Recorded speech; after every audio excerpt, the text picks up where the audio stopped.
Chapter 2, Manage Your Thoughts.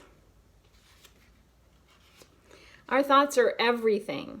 They can help us move forward, energize and motivate us, or they can sap enthusiasm, stifle creative output, or even stop us from working altogether. Have you ever been working along happily on your art and all of a sudden you felt exhausted and drained for no apparent reason? Have you ever experienced being unable to maintain your momentum because you are suddenly convinced that all your work is crap and you don't even know where to begin to fix it?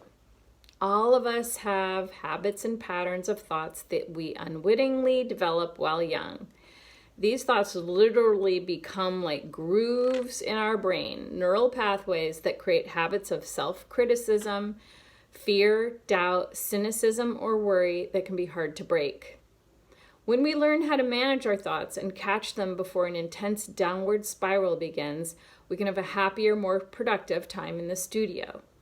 When we are not conscious of the direction of our thoughts, we can get sucked down in a negative spiral. I teach artists who work with me specific processes for becoming more conscious of their thinking, moment to moment, before negativity gains momentum. One of the processes I develop is called the studio check-in.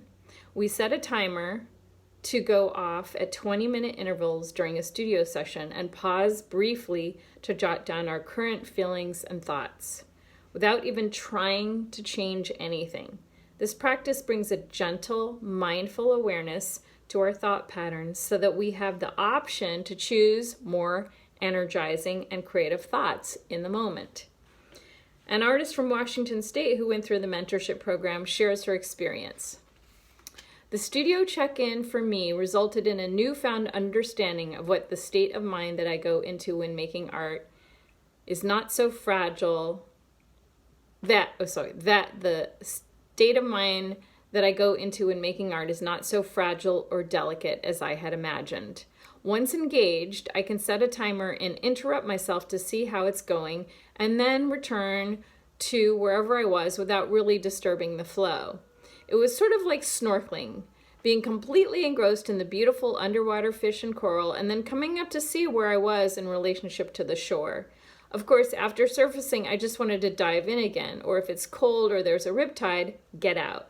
During the check-in, I would often write down new ideas and directions I would like to take the work in I was engaged in. Without the checking in, these might have been forgotten. So that was really interesting because I've done studio check-ins myself. And for me, it's usually just, I didn't realize I was already criticizing this thing that I just started, and I decide to redirect my thoughts and give myself a chance to just try things out. But I don't know how it'll work for you. If you do it, please let me know in the comments below. I'd be really curious. Or if you have other ways that you stay present and mindful and stop yourself from going into any kind of self-criticism or downward spirals that we can be susceptible to in the studio, I'd love to know. Let's get a conversation going. That's what this is all about. So stay tuned for the next chapter in the book. And you can always download it for free on themindfulartist.com or buy the paperback copy on Amazon if you like. Yeah, so I hope that helped, and I hope you have a great day and a creative week, and I'll see you in the next video. Thank you for liking it if you liked it, and please subscribe. It really helps the channel a lot. I love getting these ideas out there. I think they're really important, and I want you to be part of this community if these ideas help you. Share it with someone too. If you're part of an artist group, you never know. Other people might be needing this information at this time too, so consider sharing it with people. All right, take care. Mwah.